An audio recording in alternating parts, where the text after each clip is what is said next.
Now, Monitor brings you Meet the Press, the prize-winning interview program produced by Lawrence E. Spivak. Ready for the spontaneous, unrehearsed conference are four of America's top news reporters. Their questions do not necessarily reflect their point of view, but may be their way of getting a story for you. Now, here is the moderator of Meet the Press, Ned Brooks. Welcome once again to Meet the Press.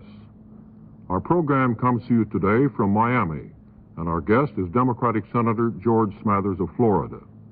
He has just returned from an extensive tour of Latin America. His visit and the trip of President Eisenhower, starting tomorrow, serve to underscore the importance of that area to our own security. Senator Smathers had made numerous visits to our neighbor republics, and he has long been recognized as a leading authority on Latin American affairs. Senator Smathers also is playing a leading role in this year's political campaign. He has just been designated as Florida's favorite son candidate for president. He is the chairman of the Democratic Senatorial Campaign Committee. Senator Smathers is a lawyer. He has served for 13 years in Congress, the last 9 years in the Senate. And now seated around the press table, ready to interview Senator Smathers, are William Baggs of the Miami News, John Steele of Time and Life magazines, Don Shoemaker of the Miami Herald, and Lawrence E. Spivak, our regular member of the Meet the Press panel. Now, Senator, if you're ready, we'll start the questions with Mr. Spivak. Senator, there has been considerable confusion and controversy over what you did and didn't say regarding Generalissimo Trujillo and his promise to hold free elections in the Dominican Republic. May I ask you this? Were you accurately quoted as saying that with U.S. friendship and understanding, Generalissimo Trujillo can save the Caribbean for the democratic nations? Did you say that? Mr. Spivak, I didn't say that. What I said to Mr. Trujillo was this. I said, it's evident that you cannot live forever. If you are not careful, you're going to be removed from your job because the processes of democracy will not be resisted much longer. What I think that you should do in order to be able to remain in this country would be to make a transition of the power of this government from your dictator's hands into a democracy. If you do that, you would be the only dictator in all of history that had ever done it. And I think that you would have an opportunity to emblazon your name in history as a man who had not only done well for his country economically, but had given it democracy. And then I said to him, the thing that we are, however, most concerned about is that if there is a fight for power when you die or when you're thrown out, that there will be a vacuum. And into that vacuum, the communists will move. Because I know from my own personal experiences around Latin America that there are groups of them in Caracas, there's some in San Juan, there's some in Mexico, there's some even in Miami, ready to go in. Senator, did he give you any assurance except his word that he would hold free elections in the next 2 years? No. The only thing he said to me was that he thought the idea had merit, that he would hold elections within the city, in the cities of the Dominican Republic within 15 months, and that he would have a nationwide election within 2 years. Senator, in view of his past record, is his word good enough for you? Mr. Spivak, let me say this. I don't know whether he's going to do this or not, but I think everyone would agree that it would be a great step forward, democratically speaking, if he did. The question was, Senator, is his word good enough for you? I am not at this time going to say. I hope that he will do it. I don't want to say that he's not going to do it. I don't know. The only thing that I can say is he told me what he would do. I will be disappointed if he doesn't do it. It may be that I will be disappointed. Senator, one more question. What do you think would happen in the Dominican Republic if he were overthrown? I am afraid that the same thing would happen there as happened in Cuba. That we would see one dictator removed only to have another one march into his place. I don't think that's good for the United States. It threatens the Panama Canal. It threatens everything that we hold dear, and obviously it would be a great setback to democracy. I don't believe that we can sit still and allow a communist government to not only have control of Cuba, but at the same time have control of the Dominican Republic. Mr. Shoemaker.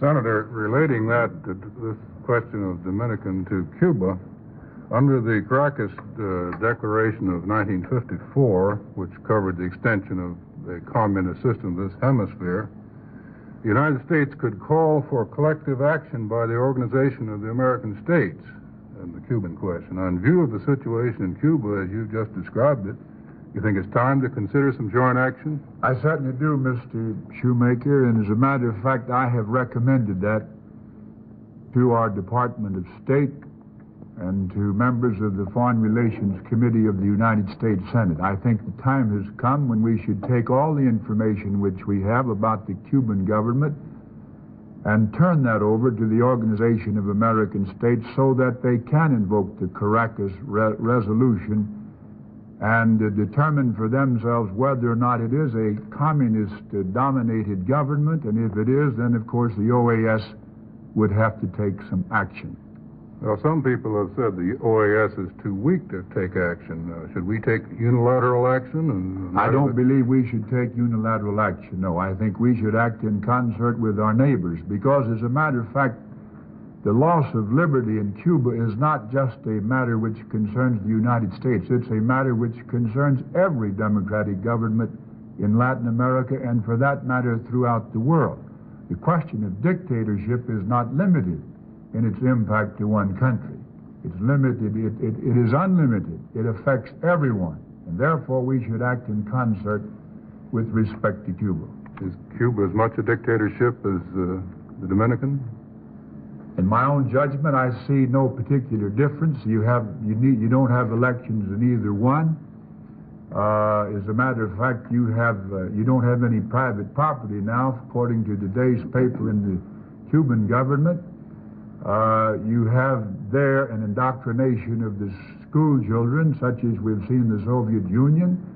You see an indoctrination in the army going on that you don't even see in the Dominican Republic. I don't see much difference of one from the other. But you said Mr. Steele. Excuse me. We'll come back. Mr. Steele. Senator, the death sentence of Carl Chessman was stayed by Governor Pat Brown in California this weekend, in large part because of representations made through the State Department by South American governments, Uruguay in particular. Is this a proper expression by another country on a matter of internal affairs here? For my own part, I think it's a great error on the part of the United States government to recommend that execution be postponed for the reasons which they gave. I'm like everybody else. I don't like to see life taken. But to say that we should postpone it because there's liable to be a threat of a demonstration against President Eisenhower when he visits Uruguay, I say that that's not in the proper dignity of the government of the United States, and I, for one, think it was a mistake. Well, Governor Brown should have discarded that evidence then, that plea on the part of the South American government. I think Governor Brown had it within his province to make any sort of a decision which he wanted as governor. However, I don't believe that it's going to help our Latin American relationships to have it come out that because a group of students threatened to not treat the president with the respect which they should treat him, that therefore we're not going to carry forward with a legal and a proper determination made by our own courts. I think it's stepping down from the dignified position which I think our country should maintain. Senator, aside from a great deal of interest in South America in the matter of capital punishment, is there much interest there in our own problem here of racial rights, of school integration, for instance? I didn't find any great interest on that particular problem. Well, do you feel that that issue here affects our relations with this great bloc in the Caribbean of people of many races? I have traveled into these countries many times, and I'm frank to tell you, Mr. Steele, that at no time has anybody ever raised that particular question with me. Well, let me ask you one more question on it. What about your own view? Are you going to support a bill for the appointment of federal referees or registrars in the case of voting rights? I am a Southerner. I don't believe that that particular piece of legislation is desirable or needed. I will not support it. Mr. Baggs. Well, John, let's bring that question closer to the bone. Do you believe that a Negro child has the constitutional right to go to a school where white children are if it's more convenient for the Negro child to go to the school, Senator?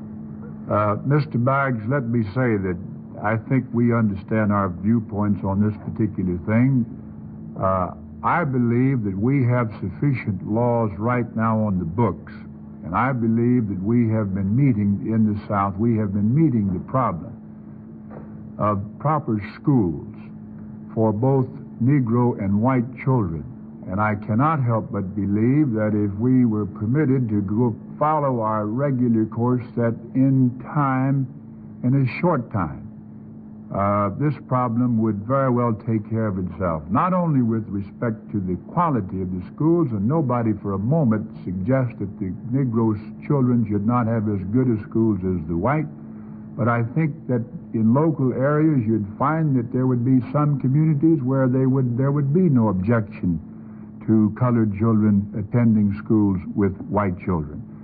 I think this problem is one of human relationships. I find up in New York City, for example, where many people up there don't want to go to school with the Puerto Ricans. And I travel to New Mexico, and I find where they don't want to go to school with the Indians. And I believe what I heard the senator from Honolulu, a Chinaman, when he first came to the Congress and this question of civil rights was up last year, and he said, I just can tell you one thing, this matter will not be settled by the adoption of a lot of laws. It's got to be settled in people's hearts and in people's minds. And I think that it can be, and I think that's where it should be left. Well, Senator, do you believe that the Negro child has the constitutional right to go to the school where the white child? I think that the Negro child has an opportunity to have just as good an education as any white child does. With respect to a matter of choice, I think that one of the very basic tenets of democracy is that people have a choice. They have a right to do what they like to do. If I choose to only associate with red-headed people, it seems to me that as long as that does not deprive the red-headed man of an equal opportunity, then that doesn't mean he should be able to associate with me if I didn't want him to. We've all got certain rights of choice, and that's one of the democratic tenets that I believe in, the right of choice. Oh, one more question. Well, on this problem in the South that we have, which you're certainly familiar with, is the problem of trying to work this out in time. Do you think there should be any time limit placed on working this out in relationship with the Supreme Court's ruling, or do you think that... Mr. Baggs, I am this is a vague... absolutely confident that if given time, this problem can be worked out. But unfortunately, when people from outside the South move into the area, or for example, if we moved up north and began to tell them how to run their business, unfortunately, everybody gets their back up. And that's to be regretted. But I'm satisfied the problem can be worked out, and I think most everybody, certainly we in the South, recognize it as a major problem, and we would like to work it out. Mr. Spivak. Senator, I'm sure you talked to most of the leaders whose country you visited about Castro and Cuba. How do they feel about the way we're handling the situation, our wait-and-see attitude? Do they think that's the right way? Mr. Spivak, I did talk with the president of every country that I visited and every foreign minister. I'm, of course, not permitted, and I shall not quote them, but I would say, generally speaking, that they do not look with great respect on Dr. Fidel Castro. As a matter of fact, he represents a threat to existing orderly governments. He's a dictator. Most of the countries, fortunately, in South America today are well-established democracies. In addition to that, Castro's government represents a government that is against the belief of private property.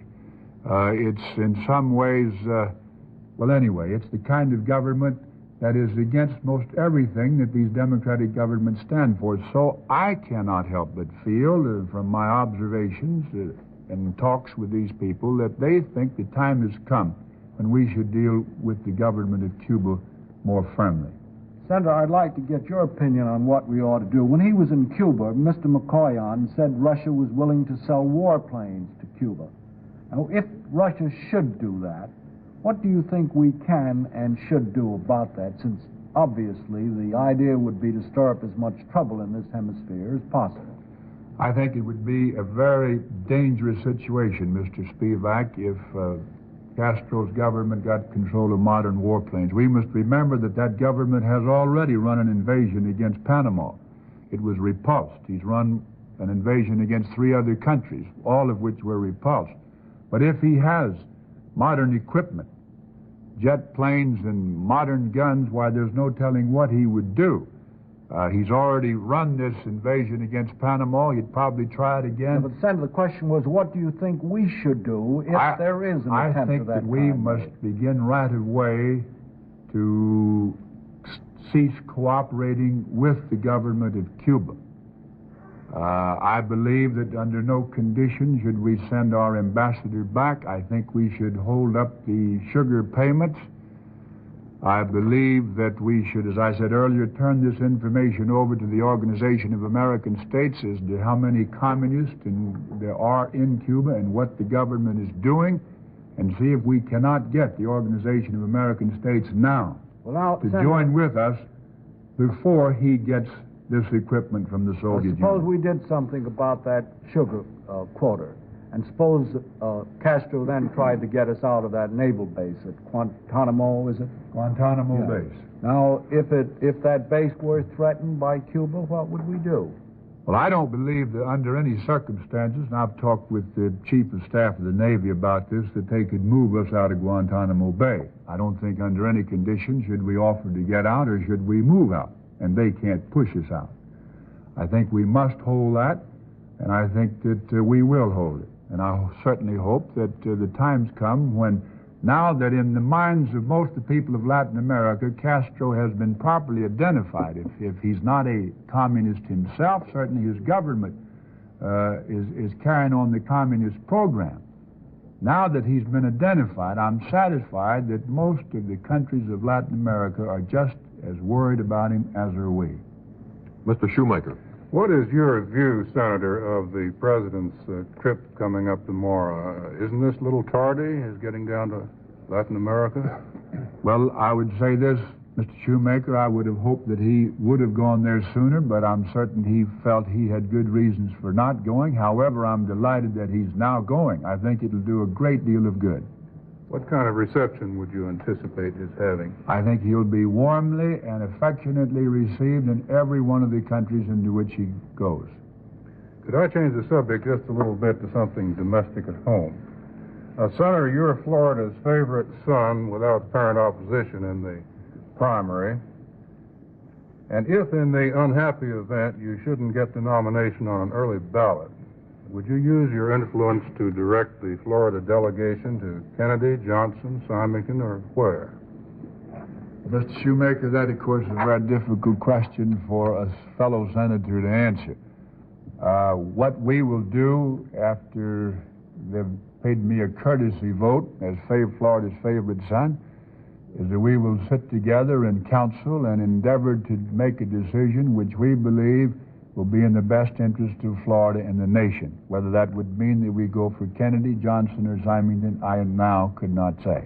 Is it true that the delegation has been portioned out, say 9, 10, or 10, 10, 9? Or absolutely untrue. That is not true. Absolutely untrue. Thank you. Mr. Steele. Senator, you're in the unique position of being a great friend of Senators Symington, Johnson, and Kennedy. Which is your bestest friend? Mr. Steele, I would be, of course, ridiculous if I attempted to answer that question, and so I shall not do it. Well, you're also chairman of the Senate campaign, Senatorial Democratic Campaign Committee. Aside from your own personal choice, which 3 of these men would do more to elect Democratic senators to the Senate? Again, I honestly don't know. I have a great admiration and affection for each one of these men, but I can tell you one thing, I'm not now at this particular phase, I'm going to make a choice as between these three very good friends of mine as you described. Senator, I think the Kennedys have a home down here. Have they ever contributed to your campaign? The father, Joe Kennedy? Not that I know of. However, you know, wouldn't you? Well, no, you don't always know.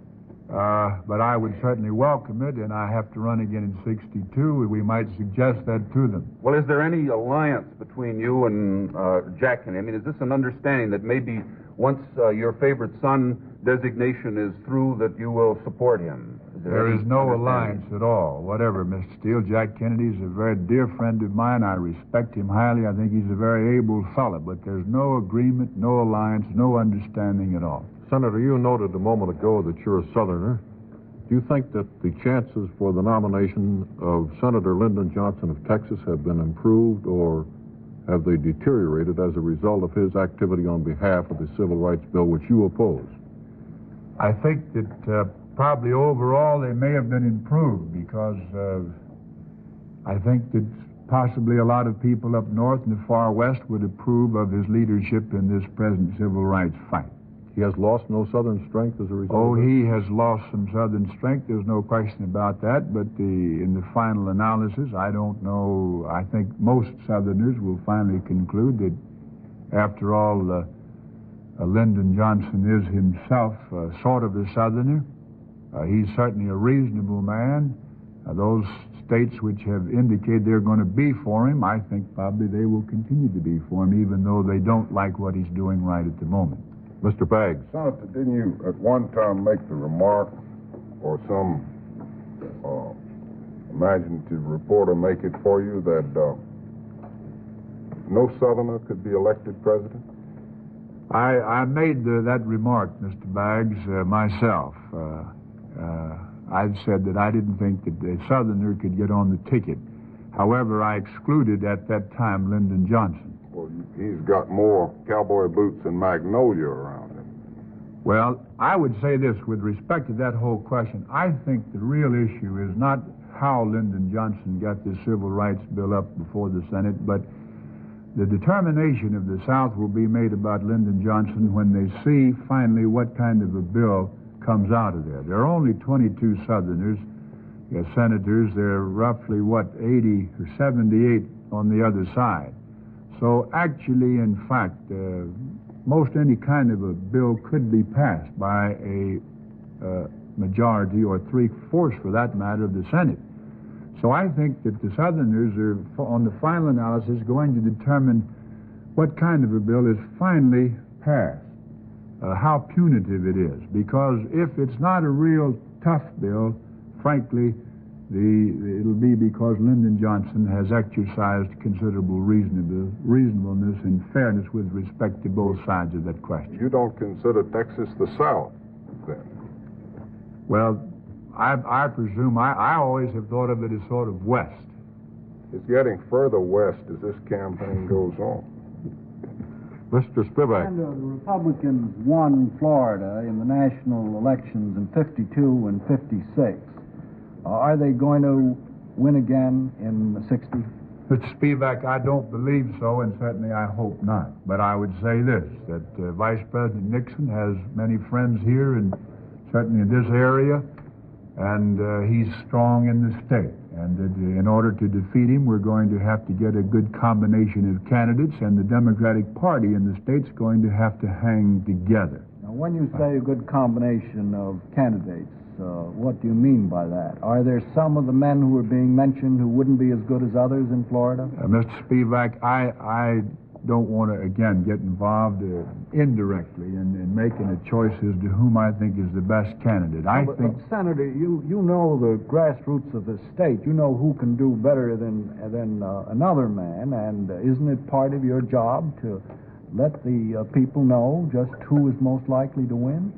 My job, as I conceive my job... Can Lyndon Johnson carry Florida against Nixon? I think Lyndon Johnson could carry Florida against Nixon. You think Kennedy can? I think Kennedy would have an excellent chance of doing so. I don't think he would be as strong in Florida, however, as Lyndon Johnson. In short, then, if you had the choice, as far as Florida was concerned, you'd say the strongest man was Lyndon Johnson. I think that, yes, in Florida you would have to say, I don't want to say that's my choice, but I would say, as a man who's in political life, that Johnson would run a stronger race in Florida than Kennedy. Mr. Steele. Senator, are you available for a vice presidential nomination? Mr. Steele, let me put it this, not if I can avoid it. Well, you'd accept it if they nominated you. I went into the Marine Corps one time because I felt it was my duty to do so, and I would look upon something of this nature in the same sort of a category. If it were demonstrated to me that I could be of service to my party and my country, naturally I would do it, but it would certainly be nothing that I would seek. You're not going to campaign for it? Absolutely not. Mr. Baggs? We talked about the situation in Latin America or in the Caribbean of Trujillo and also of Castro. What do you think the basic policy of this country should be in general toward dictators? Because I think that we have to be against dictators generally. There's no question, however, that some dictators have lined up and helped us to some extent. Franco, we have a big base on his land. In the Dominican Republic now, we have a big guided missile watching station, which we could not probably operate Cape Canaveral without that. Senator, I'm sorry. I think we'll have to... But let's be against dictators, both of the left and the right. Senator, our time is up. Thank you very much, Senator Smathers, for being with us. Our thanks to Senator George A. Smathers and the members of the panel for a stimulating and enlightening half hour. Meet the Press is produced by Lawrence E. Spivak. Our panelists tonight were William Baggs, Miami Daily News, John Steele, Time Life Incorporated, Lawrence Spivak, and Don Shoemaker of the Miami Herald. And as usual at this time, a personal word. Do you know that there are numerous government tax guides available to federal taxpayers to help them with problems arising in their income situations? Now, these tax guides go beyond the instruction booklets which accompany tax forms. They present specific circumstances which may have arisen during the year 1959 to present taxpayers with problems. These guides, now available in their 1960 editions, are called Your Federal Income Tax for Individuals, the Tax Guide for Small Business, and also the Farmer's Tax Guide. All of these booklets offer examples of typical tax situations worked out on sample tax form pages. In addition, there are actually dozens of chapters, each devoted to a specific problem on a tax condition. These booklets are illustrated, indexed, and very attractively presented. Consult the local office of the Internal Revenue Service for further details on how to obtain a copy of these or perhaps other tax guides more suited to your needs.